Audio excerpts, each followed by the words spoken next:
Thank you.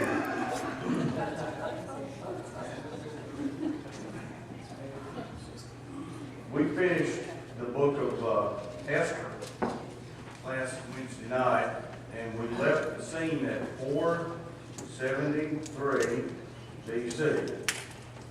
This morning, tonight, we are moving to 458 BC. So we left Esther 15 years ago, time-wise.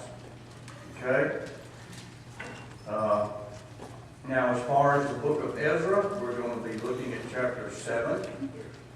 Chapter 6 ended with the completion of the temple way back in 516 BC. And so we are moving well down the road, 58 years from Ezra 6, from 516 to 458 BC. The book of Ezra, now Ezra makes his first appearance. Ezra was not even born, if you'll stop and think about it, back in 516. Because that was 50, 60 years ago. But he makes his appearance now in Ezra chapter 7. Thus, the book is named after. Who led the first return? And what was the date? Zerubbabel. And what was the date? That's not good enough. Yeah, about 538 or 537 BC. Zerubbabel led the first return. And that return resulted in the building of the temple, finishing it in 516. You remember we had some stops and starts in that effort also. So this is going to be the second authorized return of Jews from captivity back to the homeland.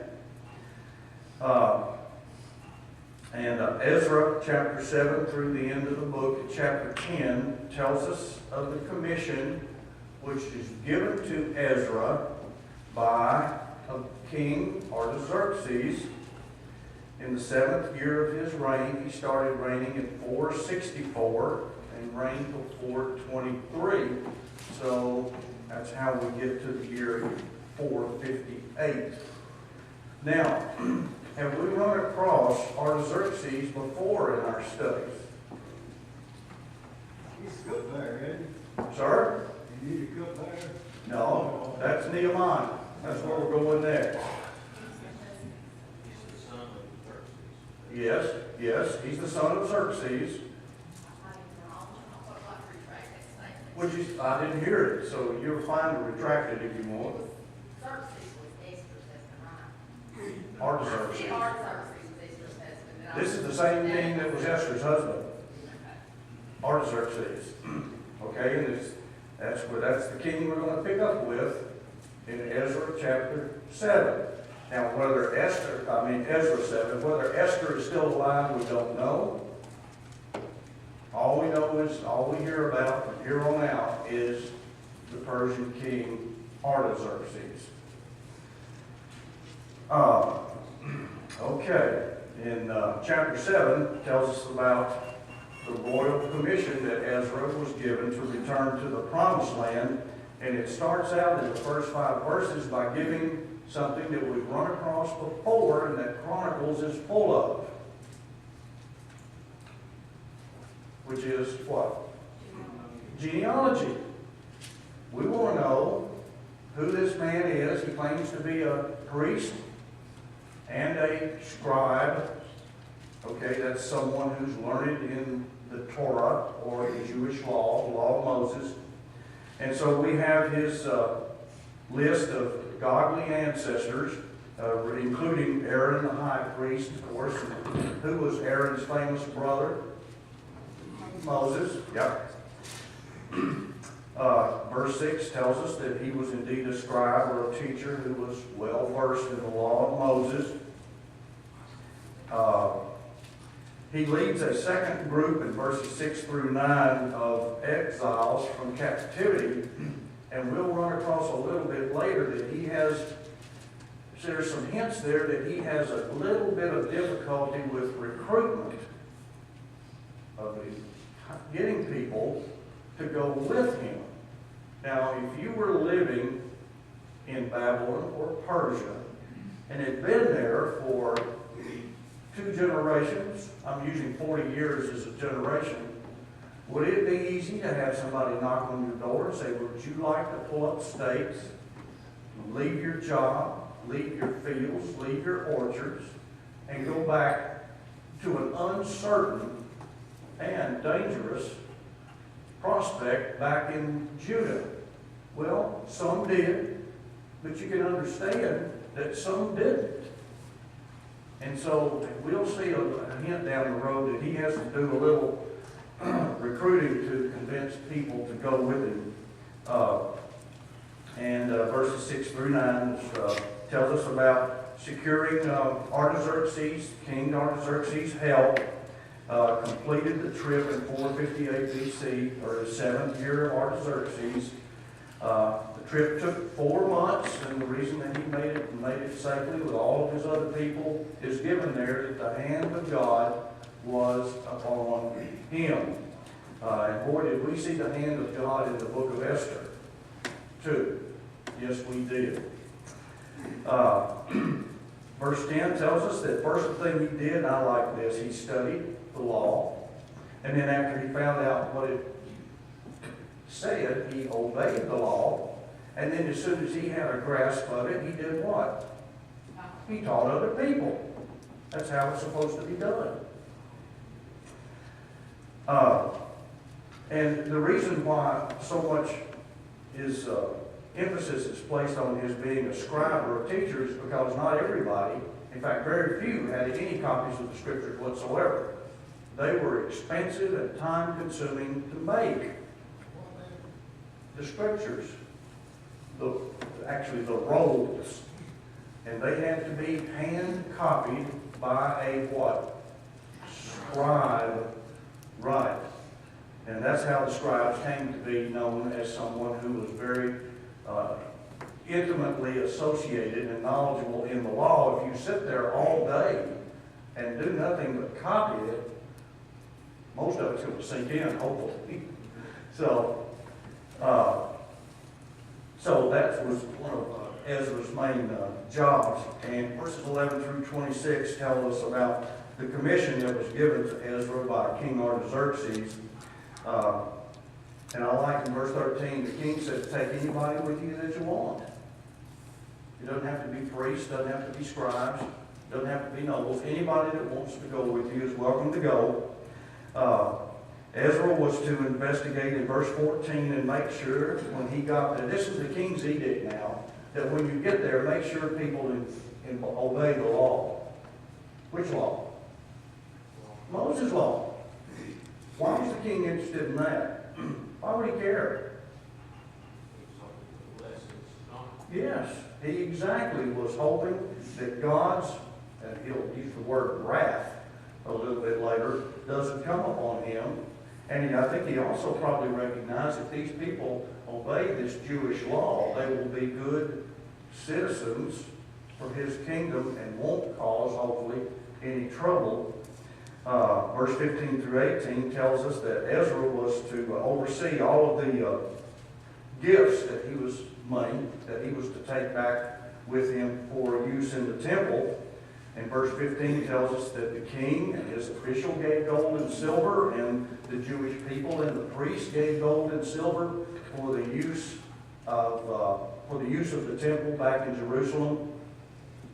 And the king in his edict in verse 17 even tells them how he expects the money, at least the royal money, is to be spent to buy animals and food offerings to be used where? At the altar in the temple. And then if you've got any more money left over, make sure that that money is used in God's service also. Now don't get the idea from this that Artaxerxes was a true believer in God. he was doing this for self-serving reasons. He wanted things to be done under Ezra's leadership, and he knew that if it was done under Ezra's leadership, they wouldn't have any more trouble. Yes, Scott, from Judah. Yeah, and they seem to have more of a belief system that not everybody should serve their God, but everybody should serve the God of that particular land. Exactly. And so they wanted to make sure that if that was the God of that land, that it was done right, therefore they would benefit. Correct. But it didn't matter whether it was there in Israel were serving Israel's gods, or Syria was serving Syria's gods, or wherever it was. Sure. And so that they were more interested in that particular place. Right. So he wanted to make sure it was done right in that place. Yes. But that didn't mean that he wanted it done where he was, because he had different gods for where he was. That's correct. That's correct. In fact, Persia adopted that philosophy. I think I mentioned that they supported the rebuilding of the temple and religious rites in every area other than Judah also. He wanted them to go back, and he wanted his subjects to be happy with their own religion and ask their God to bless the king and his sons. So that's why he did it. He wasn't a true, well, he may have believed that Yahweh was a God, but not the one true and living God. He was one God of many local gods. Thanks, God, that was well put. Let's see. 17, 18, 19. Oh, yeah, Ezra. By the way, the king told him, if you need some more money, just tell the officials there to take it out of the royal treasury. How nice. How nice. And he commanded in verse 21 and 22, Artaxerxes commanded all the Persian officials in the entire land beyond the Euphrates. This is the Euphrates, right there. And all of the Persian land beyond the Euphrates were to help Ezra and the returnees per the king's orders. To help Ezra, whatever he needed. Verse 23 and 24, we have the warning of the Persian officials who might have thoughts of they didn't like the Jews, and there were many of them. He says they were to provide diligently for the temple of God to secure his, that is the king's, protection and prevent God's wrath against the king. There's the main self-serving idea that drove Artaxerxes to give the go-ahead to Ezra. Remember, Ezra was a priest, the perfect man as far as Artaxerxes was concerned, to go over there and indirectly look after his interest, the king's interest there. Verse 24 tells us that they were not to impose any tax on anybody who worked in a religious way with the temple at Jerusalem. Verse 25 and 26 tells us about the royal authority which Artaxerxes gave to Ezra to appoint magistrates and judges to make sure that the land was governed properly. That is, that's also in the king's interest. To teach the law of God, again in the king's interest, and to carry out or execute justice. In other words, he was given all the religious authority and all the civil authority to make sure that things in Judah were done according to Ezra's directions. And you could see the tremendous amount of trust that Artaxerxes had when he sent Ezra back, or let Ezra go back to Judah to see how things were going. Now, and God showed you much in that. Oh, yes, it did. Yes, it did. Verse 27 to 28, Ezra's response was to praise the Lord, who made all of these things possible from Artaxerxes on down. And he was encouraged and began to recruit people to return to the promised land with him. Yes, sir. Is there somewhere else in Ezra that lets us know that Artaxerxes' heart really wasn't into it? Because verse 27 kind of tells me that God touched his heart, and that's why he's doing what he's doing. So where do we get Artaxerxes was really, his heart really wasn't in it, and he was just watching his own skin? Where do we get that from? You mean, why was he doing what he did? But it's being portrayed that Artaxerxes' heart really wasn't into, I'm for God. He's just letting Ezra do what he wants to do in hopes of God being happy with him. But yet, why is Ezra thankful that God touched his heart and allowed him to do this? All right, now I know where you are. Rephrase your question. Why is Artaxerxes being portrayed as I'm really not sincere about this, I really don't like No, God? I believe he was sincere. I just believe what he was doing was it was self-serving. Even though God touched his heart? Yeah. You can be self-serving and have God touch your heart to let Ezra go back, can't you? Or am I wrong? Somebody else got another view? Well, I'm just wondering, where are we getting that view from, that Artaxerxes was out just for himself?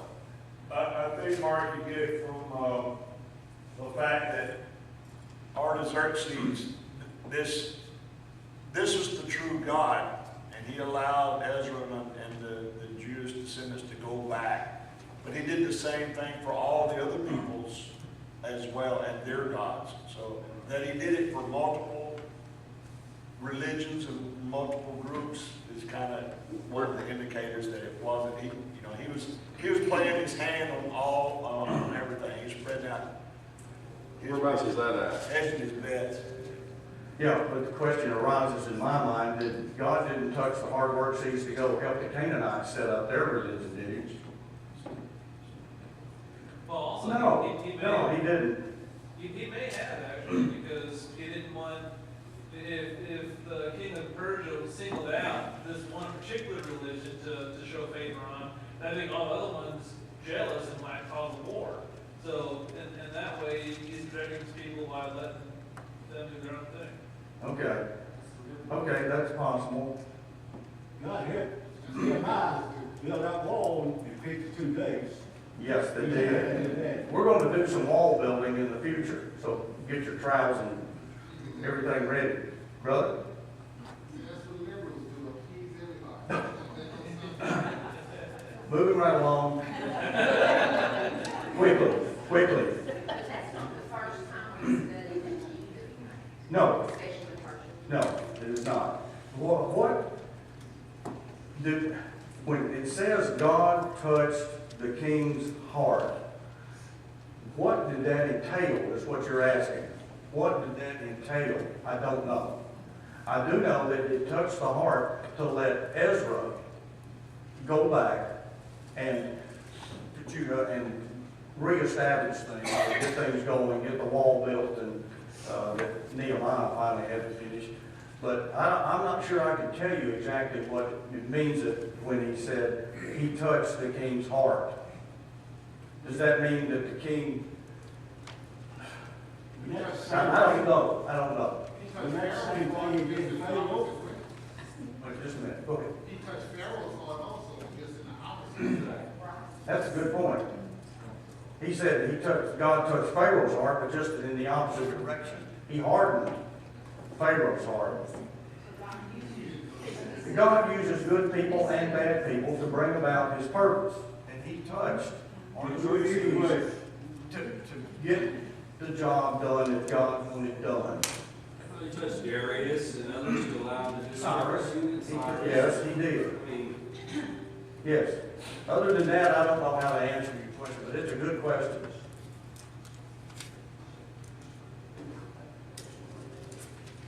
Anything else on chapter 7?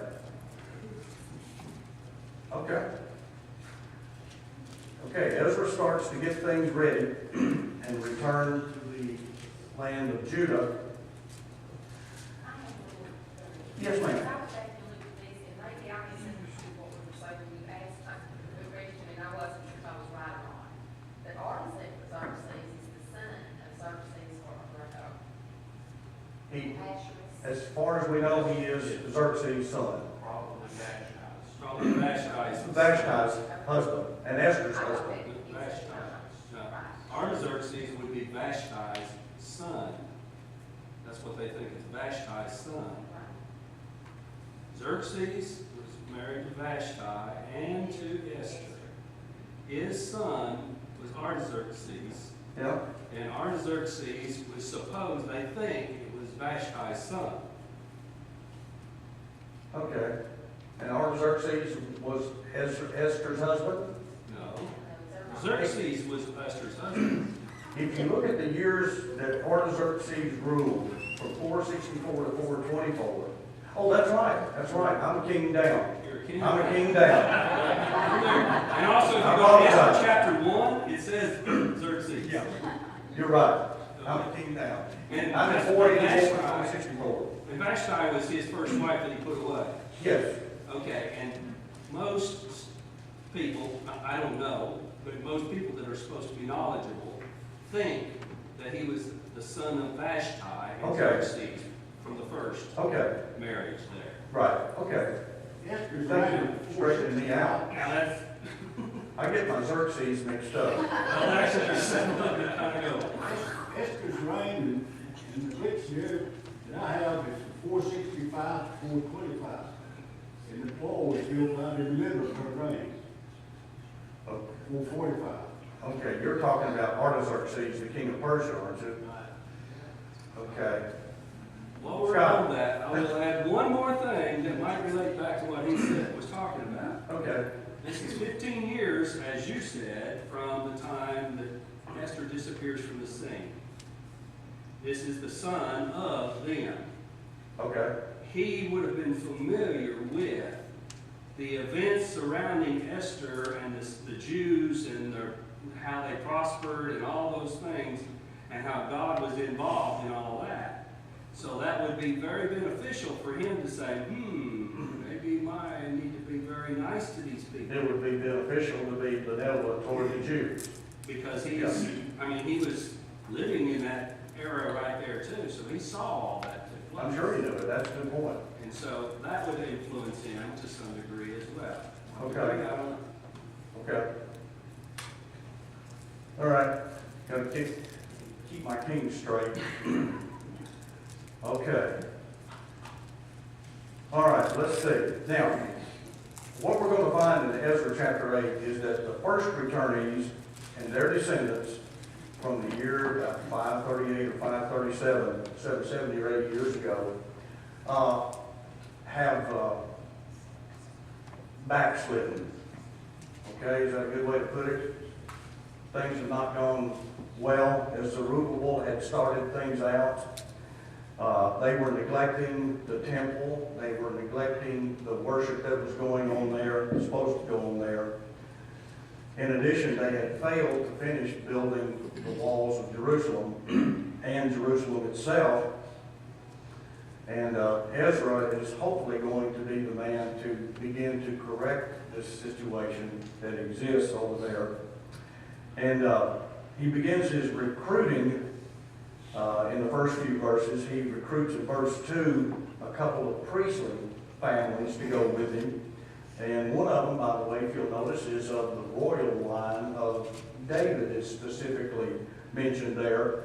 And then verses 3 all the way down through verse 14 is the recruitment of people from some well-known, high-ranking, major families.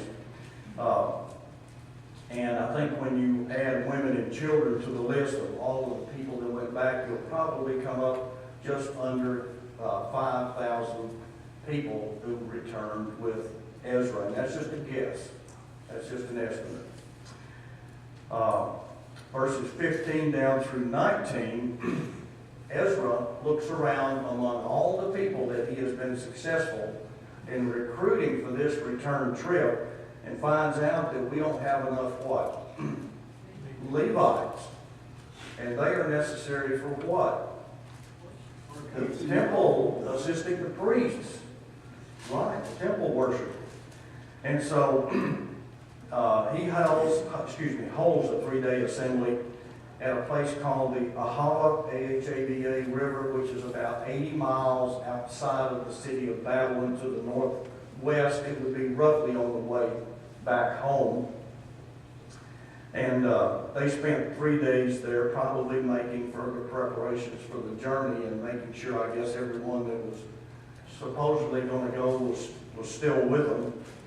And in verse 16, he appoints a special delegation to go out and to recruit Levites to make the trip back to Judah with them. And he sends a delegation to a man named Iddo, I-D-D-O, who was the leader apparently of a band of Levites, to ask him to help him recruit Levites to go back with them. Verses 18 and 19 tells us of the various degree of success that delegation, that recruiting effort met. And we also learn in verse 20 that they were successful in recruiting some 220 temple servants. Who did these people have? They were the assistants to the Levites. So they were successful in getting 220 of those to go back with them. And then verses 21 through 23, they make preparations for the trip with a fast that Ezra declares, and prayer because they needed God's, obviously, guidance and protection. From what I have learned in my reading on this, that trip from that area back home is infested with thieves and robber bands. And you needed either God's protection or a large military escort with you if you expected to make the trip safely. But he told the king, I don't need an escort, because he had already told them that God blesses those who obey him. And led the king to believe that he didn't, the king, I think, to believe that he didn't need any escort. So Ezra was afraid to ask for one because he was ashamed after telling the king that God will take care of us on the trip. Was he right? Yes, he was absolutely right. God was able and did bless them and keep them safe through all of that 4-month journey back to Judah from Persia. Let's see, verses 24 through 30 tell us about the preparation of organizing leaders to take care of all of the treasures which were going to be taken back to Judah, mostly for use in the temple. And he appointed 12 leaders to be in charge of those treasures.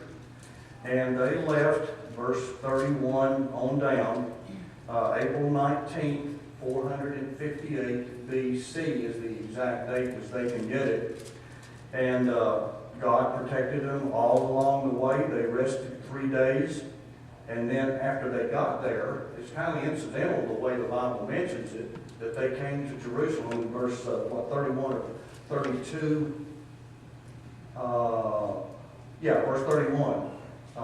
Then we journeyed from the river Ahava on the 12th of the first month to go to Jerusalem, and they arrived 4 months later. And the first thing they did was rest for 3 days, and then Ezra wanted to make sure that we have accounted for all of that treasure which was given to us 900 miles and 4 months ago, to make sure that what hasn't happened, that somebody didn't get sticky fingers along the way and steal some of it, because Ezra would be the one who would be responsible for any losses incurred on the trip. So there was an accounting of all the treasures in verse 33 and 34, and as soon as they got there and rested and counted the treasures, they sacrificed and worshiped God in verse 35. And then in verse 36, Ezra makes sure that all of the leaders, royal and local, in the area of Judah, get a copy of the king's letter. And why? So they don't have any problems. This is done with the full authority of the king of Persia. We have a right to be here. And we don't need any trouble, because you know what happens to people who give Persian kings trouble. Any questions on chapter 8? Oh, wait a minute, my goodness. My time is gone. Okay. Any questions? All right, hopefully next week we can finish Ezra and then move on to Nehemiah. Will be our next book. And then with Nehemiah, by the way, we will end the historical section of the Old Testament. Let's pray before we go home. Lord, we thank you for the guidance that you have given us. We thank you for the support that you and everything that you supply for us, that you watch over us and protect us as you did your people back in the days of Ezra. We thank you for Jesus and the life and the forgiveness of sins that he provides, and help each of us be a light to those around about it, reflecting the light of Jesus in our lives. In his name we pray. Amen. I'll try to get my king straight by next Wednesday.